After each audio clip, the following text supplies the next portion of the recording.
नमस्कार साथियों, जय जोहार, जय भील प्रदेश।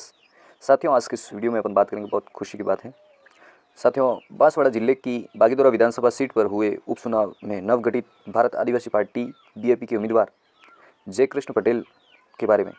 कौन है साथियों जय कृष्ण पटेल और कितने वोटों से जीता और उनके ऑपोजिशन में कौन थे, और कुल मिला के ये जो इनका जो पूरा जो बागीदोरा विधानसभा का क्या मसला रहा, किस तरीके से उपचुनाव हुए, वो सारी इस वीडियो के अंदर मैं बात करूँगा। तो साथियों, वीडियो के अंत तक बने रहिए। तो साथियों, जय कृष्ण पटेल ने 4 जून को जीत हासिल की थी। इस सीट के नतीजे 2024 के लोकसभा चुनाव के नतीजे के साथ ही घोषित किए गए थे।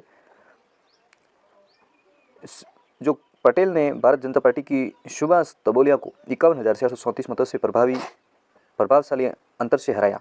कुल मिला के आप समझ सकते हैं कि 51,434 वोटों से जो भारतीय जनता पार्टी के जो सुभाष तबोलिया है उनको हराया था, जिसके चलते बागीदोरा में उपचुनाव के मतदान राजस्थान में 26 अप्रैल को लोकसभा चुनाव की दूसरे चरण के साथ हुआ था। यह सीट मौजूदा विधायक और पूर्व मंत्री महेंद्रजीत सिंह मालविया के इस्तीफे के बाद खाली हुई थी, जो लोकसभा चुनाव से पहले इस साल फरवरी में कांग्रेस छोड़कर भाजपा में शामिल हो गए थे। जिसके चलते उपचुनाव में विपक्षी कांग्रेस द्वारा समर्थित श्री पटेल को 1,22,573 वोट मिले, जबकि तबोलिया को 71,139 वोट मिले। श्री पटेल ने 2023 का राज्य विधानसभा चुनाव भी लड़ा था और दूसरे स्थान पर रहे, क्योंकि उन्हें श्री मालविया ने हराया था। उपचुनाव में भाजपा उम्मीदवार कृष्ण कटारा तीसरे स्थान पर रहे। और उसके साथ ही आप समझते हैं कि साथ ही दक्षिणी राजस्थान के प्रभावशाली आदिवासी नेता श्री मालविया, जिन्होंने बांसवाड़ा से भाजपा उम्मीदवार के रूप में लोकसभा चुनाव लड़ा था, और उसने बीएपी के राजकुमार रोत ने हरा दिया। उनको राजकुमार जी रोत ने उसको मालविया को हरा दिया, जो पिछले साल अपनी स्थापना के बाद से ही कम समय में एक ताकत के रूप में उभरी। बीएपी ने 2023 के विधानसभा चुनाव में बांसवाड़ा और डूंगरपुर जिले में 3 सीटों जीती है, और श्री स्रोत 84 सीट से चुने गए थे। और श्री पटेल की जीत के साथ 200 संसदीय राज्य विधानसभा में बीएपी विधायक की संख्या बढ़कर 4 हो गई है। बीएपी गुजरात स्थित भारतीय ट्राइबल पार्टी से अलग होकर बनी पार्टी का समर्थन आधार आदिवासी पहचान पर जोर देने, आदिवासी भील समुदाय के लिए अलग राज्य की मांग करने और शिक्षा और नौकरी की आदिवासी आबादी के 75% आरक्षण के वादे के कारण बढ़ रहा है। गौरतलब कि बागीदोरा राजस्थान के उन 2 विधानसभा क्षेत्रों में एक है, दूसरा सीकर जिले का दाता रामगढ़ है, जहां भाजपा 1980 में अपने गठन के बाद कभी जीत नहीं पाई।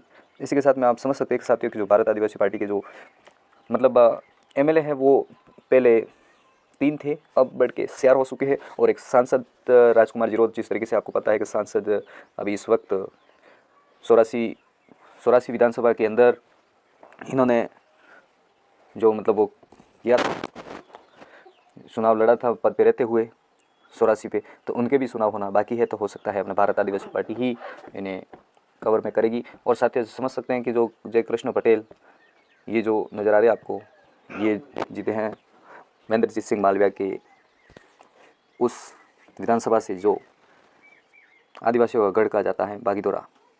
तो इसी के साथ में जिस तरीके से आप समझ सकते हैं, ये जो देख रहे हैं आप, उमेश जी डामोर हैं, आजपुर विधानसभा से विधायक है, और कुल मिला के आप उनके पास में एक अच्छी कड़ी बन चुकी है। 5 ऐसे शेर और जो संवैधानिक रूप से जो लड़ने वाले, जो एक प्रत्यक्ष तरीके से जो सुने जाते हैं, जिस तरीके से आप सांसद जो एमपी कहते हैं, मेंबर ऑफ पार्लियामेंट, और एमएलए जिसका लेजिस्लेटिव ऑफ असेंबली, जो एमएलए का member of legislative of assembly, जो ये जो विधानसभा के सदस्य बन के राजस्थान के जयपुर विधानसभा में पहुंचते हैं।